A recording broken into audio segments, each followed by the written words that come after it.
الحمد لله رب العالمين والصلاة والسلام على رسوله الكريم وعلى آله وصحبه أجمعين وعلى من تبعهم بإحسان إلى يوم الدين. أما بعد. ونبي موسى الأشعري رضي الله عنه قال رسول الله صلى الله عليه وسلم: عودوا المريض وأطعموا الجائع وفكوا العاني. رواه البخاري. வினைத்துக்குரிய அல்லாஹ் நடிகார்கள் நம் தொடர்ச்சியாக நோயாளியை சந்திக்கக்கூடிய சிறப்புகளை பற்றி நாம் பார்த்து கொண்டு வருகின்றோம். இன்று பார்க்கக்கூடிய ஹதீஸு அபூ மூஸா அல்-அஷ்அரி ரலியல்லாஹு அவர்கள் அறிவிக்கக்கூடிய ஹதீஸு. அல்லாஹ்வுடைய தூதர் ஸல்லல்லாஹு அலைஹி வஸல்லம் கூறினார்கள்: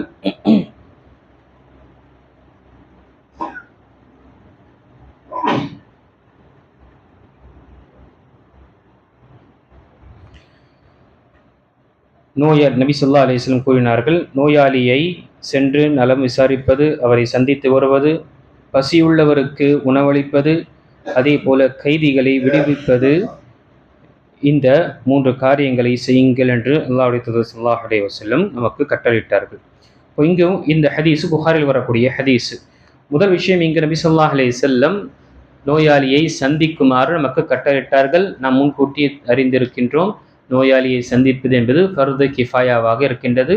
சிலர் இதை செய்வது என்பது அவசியம் ஆகிவிடுகின்றது. இல்லை என்றால், நாம் தெரிந்தும் மற்றவர்கள் அவர் சந்திக்கவில்லை என்றால், அப்படி அவர்களை விட்டுவிட்டோம் என்றால் அனைவரும் குற்றவாளிகளாக கருதப்படுவோம். ஆக இது ஃபர்து கிஃபாயா. இரண்டாவது, பசியுள்ள ஒருவர் பசியாக இருக்கின்றார், உணவை கேட்கின்றார், அல்லது நாம் பார்க்கின்றோம் ஒருவர் ஏழ்மையில் இருக்கின்றார் என்றால் அவருக்கும் என்ன உணவளிப்பது, இதுவும் என்ன கடமை ஆகிவிடுகின்றது. இதுவும் இந்த முஸ்லிம் சமுதாயத்தின் மீது என்ன ஃபர்து கிஃபாயாவாக ஆகிவிடுகின்றது. இதை நிறைவேற்றுவது என்ன சிலர் மீது கடமை ஆகிவிடுகின்றது. மற்றவர்கள் குற்றம் பிடிக்கப்பட மாட்டார்கள், சிலர் செய்துவிட்டார் என்றார். மூன்றாவது, கைதிகளை விடுவிப்பது. அது கைதிகள் அவர்கள் குறிப்பாக முஸ்லிமாக இருக்கக்கூடியவர்கள், முஸ்லிம் அல்லாத அல்லது இறை மறுப்பாளர்களுடைய போரிட்டு அவர்களுடன்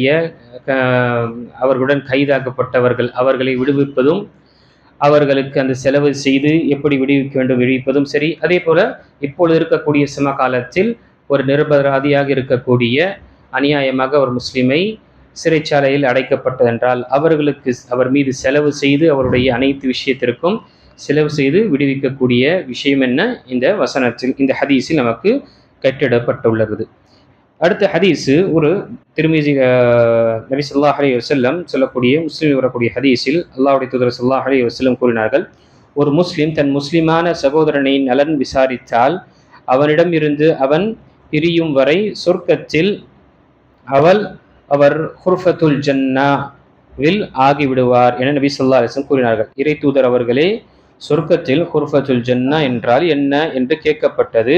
அதற்கு அவர்கள், அது சொர்க்கத்தில் பறிக்கப்பட்ட கனிகள் ஆகும் என்று நபி ஸல்லல்லாஹு அலைஹி வஸல்லம் கூறினார்கள்.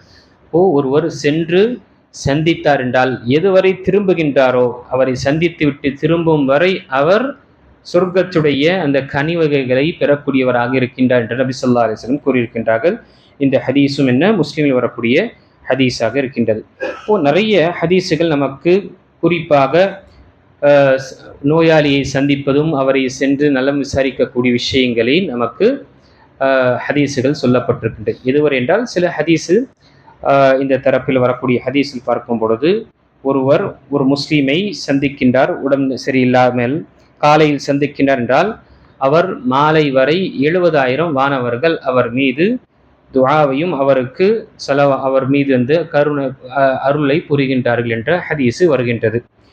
அதே போல அவர் மாலையில் சந்தித்தார் என்றால் காலை வரை அவருக்கு 70,000 வானவர்கள் அவருக்காக துஆ செய்வதும் பிரார்த்தனை செய்வதும் என்று இருக்கின்றார். வக்கான லஹு ஹரீஃபுன் ஃபில் ஜன்னah, பிறகு அவருக்கு சொர்க்கத்தில் கனி வகையும் இருக்கின்றது.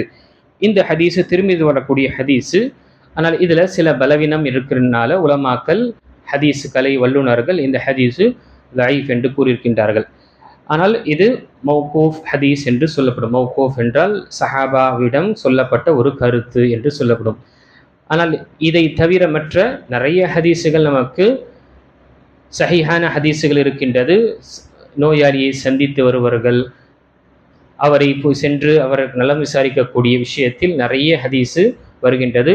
அல்லாஹு தாலாவுடைய முஹப்பா அவர்கள் மீது கடமையாகி விடுகின்றது. யார் ஒருவருக்கு ஒருவர் அல்லாஹுக்காக நேசிக்கின்றாரோ, ஒருவருக்கு ஒருவர் அவர்கள் உறவை அல்லாஹுக்காக வைத்துக் கொள்கின்றார்களோ, ஒருவருக்கு ஒருவர் அல்லாஹுக்காக சந்திக்கின்றார்களோ, அல்லாஹுடைய முஹப்பா அவர்கள் மீது கடமையாகி விடுகின்றது. அபூதாவூதில் வரக்கூடிய இன்னொரு ஹதீஸிலும் நபி ஸல்லல்லாஹு அலைஹி வஸல்லம் ஒரு வானவர், முஸ்னத் அஹ்மதில் வரக்கூடிய ஹதீஸில், ஒரு மனிதன் ஒரு சகோதரனை சந்திக்க செல்கின்றார். அப்போ நடுவில் ஒரு வானவர் அவரை சந்தித்து கேட்கின்றாய், நீ போகக்கூடிய காரணம் என்ன என்று கேட்கின்றார்கள். அதற்கு, என்னுடைய சகோதரன் ஒருவர் இந்த ஊரில் இருக்கின்ற, அவரை சந்திக்க போகின்றேன். அப்ப அவர் கேட்கும் பொழுது, உனக்கு வேற ஏதாவது வேலையாக போகின்றாயா என்று கேட்கும் பொழுது, இல்லை, வேற எதுவுமே கிடையாது. வைர அன்னி அஹ்பப்து, அவர் ஏதாவது உன் மீது உபகாரம் செய்தாரா என்று கேட்கின்றார்கள். இல்லை, எதுவுமே எனக்கு உபகாரம் செய்யல. அவரை சென்று சந்திப்பது எதற்காக? வைர அன்னி அஹ்பப்துஹு ஃபில்லா, அல்லாஹுக்காக அவரை நான் நேசித்தேன், அதற்காக நான் சென்று சந்திக்கின்றேன். அப்போ அந்த நேரத்தில் ஃபஇன்னி ரசூலுல்லாஹ், அப்போ நான் அல்லாஹுடைய தரப்பில் அனுப்பப்பட்ட ஒரு வானவர். இலைக்க பி அன்னல்லாஹ கத் அஹப்பக கமா அஹ்பப்தஹு ஃபீஹி, அல்லாஹு தஆலா உனக்கு இந்த செய்தியை அறிவிப்பதற்காக, நீ எப்படி அந்த நபரை நேசிக்கின்றாயோ, எந்த ஒரு காரணம் இல்லாமல் அல்லாஹுக்காக நேசிக்கின்றாயோ, அல்லாஹும் உன்னை நேசிக்கின்றான் என்ற இந்த செய்தியை காண்பிப்பதற்காக. இது முஸ்னத் அஹ்மதில் வரக்கூடிய சஹி ஹதீஸ். அப்போ இந்த ஹதீஸ் மூலமாக நாம் பார்த்த விஷயம், நோயாளியை சந்திப்பதும் நோயாளி சம்பந்தப்பட்ட அனைத்து விஷயங்கள், சிறப்புகள், நிறைய சிறப்புகள் இருக்கின்றது. நாம் இது ஃபர்து கிஃபாயாவும், அதே போல இவர்களை சென்று சந்திப்பது, அதே போல சிறப்புகளை பெறுவதற்காக நாம் முயற்சி செய்ய வேண்டும். அல்லாஹு தஆலா சொல்லக்கூடியவனுக்கும் கேட்கக்கூடிய அனைவர்களுக்கும் ஹதீஸுகளில் படித்த விஷயங்கள் நாம் அமல்படுத்தக்கூடிய பாக்கியத்தை அல்லாஹ் கொடுத்தருள்வானாக. நம்முடைய நோயாளிகள், முஸ்லீமாக இருக்கக்கூடிய அனைத்து நோயாளிகளையும் அல்லாஹு தஆலா பூர்ண குணத்தை ஏற்படுத்துவானாக. பாதுகாப்பான ஒரு வாழ்க்கையும் அமைதியான ஒரு வாழ்க்கை அல்லாஹ் தஆலா நம் அனைவர்களுக்கும் கொடுத்தருள்வானாக. ஆமீன். வாஹிர் தவான் அல்ஹம்துலில்லாஹி ரப்பில் ஆலமீன்.